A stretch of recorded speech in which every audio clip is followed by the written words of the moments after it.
sacred space for me is a way for me to journal my healing and ascension. Also, dialogue around my thoughts and how I'm feeling in different stages that I go through, the processing and release of emotions. Through this, I hope to be relatable and authentic. I want to give what I feel is missing, and in that, I force myself to stand accountable. I don't fully know where this will take me, but please don't look to me as the answer. I am only a vessel. God is. And if you are confused on what I mean, God is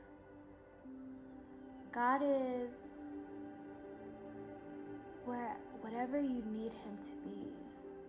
If you need Him to be your safe space, God is. If you need Him to be your provider, God is. If you need Him to be your healer, God is. And I don't want you to mistake me for God, because I'm not. I am just a vessel. I am just a guide. And He uses me just like He can use you.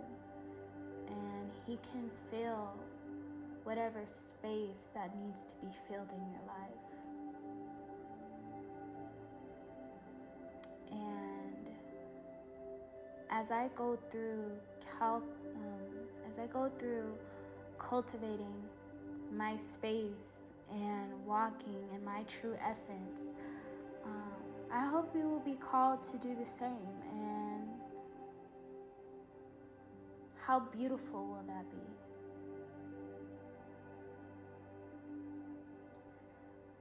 May me and your truth unravel.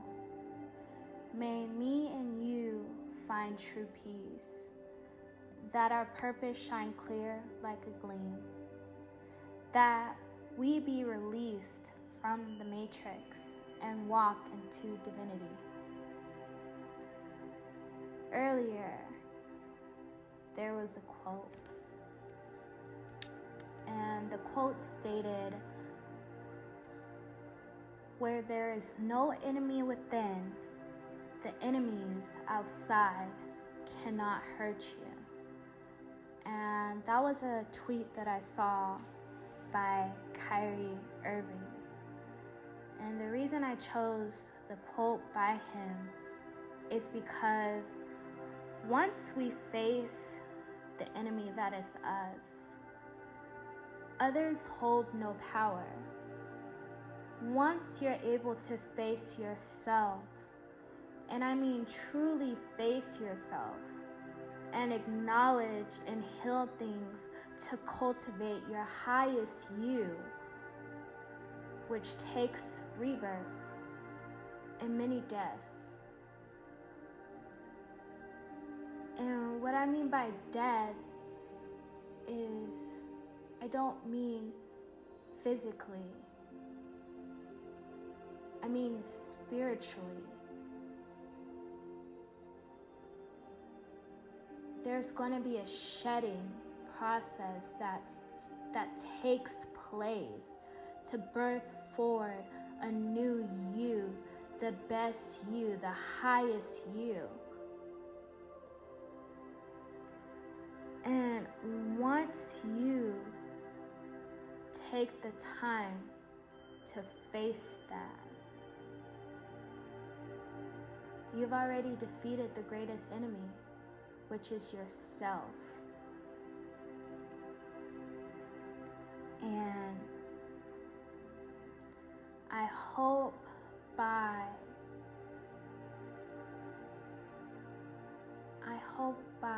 me,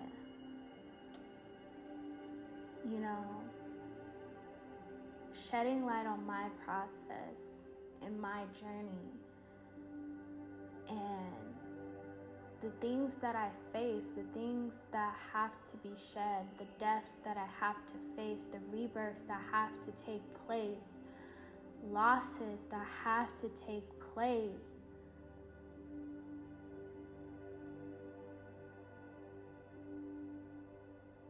I hope to show that you have the power to do the same.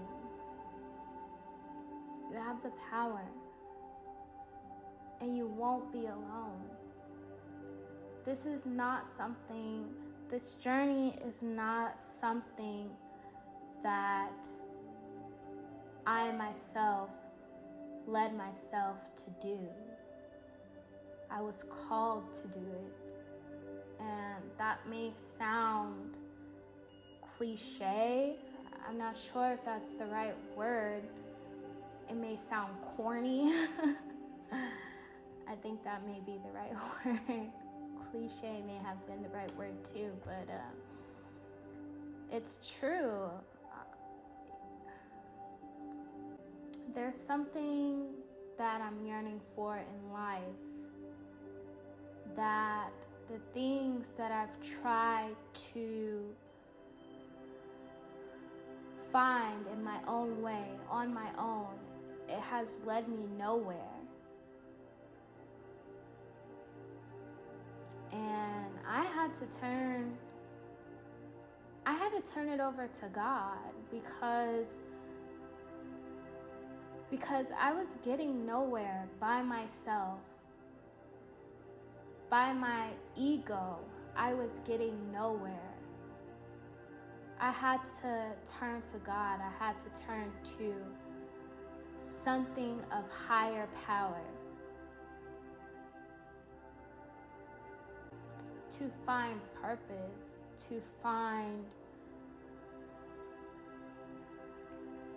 to not feel lost.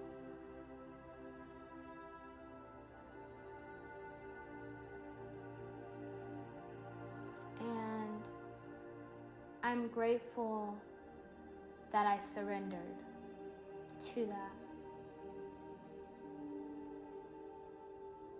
And that makes me want to cry.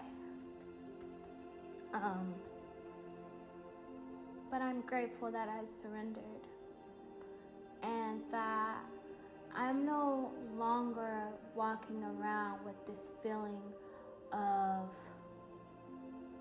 loss, not knowing where I belong, feeling misplaced, feeling misguided, feeling in the dark. And I'm not saying I have it all together, because I don't. But this is the beginning of my path, and I am so happy and I am so excited, because although I'm not perfect, I'm finally found. And I finally have a sense of direction.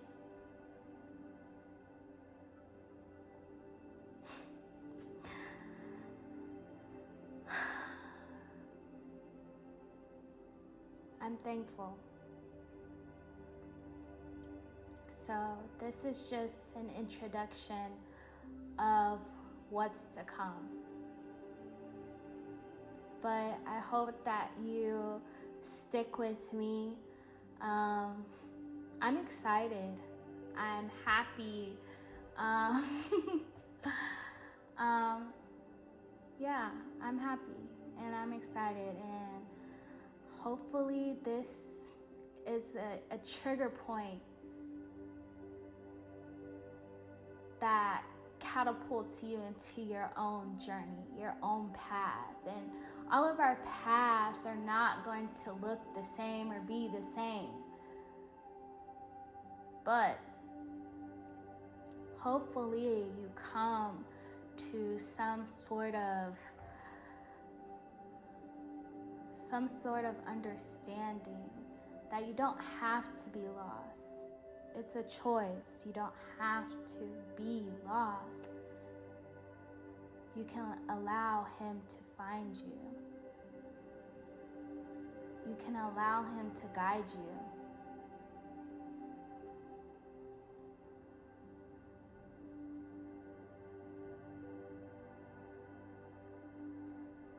So, may we all be led, may we all be guided, may we all start the process to a better us. Until next time.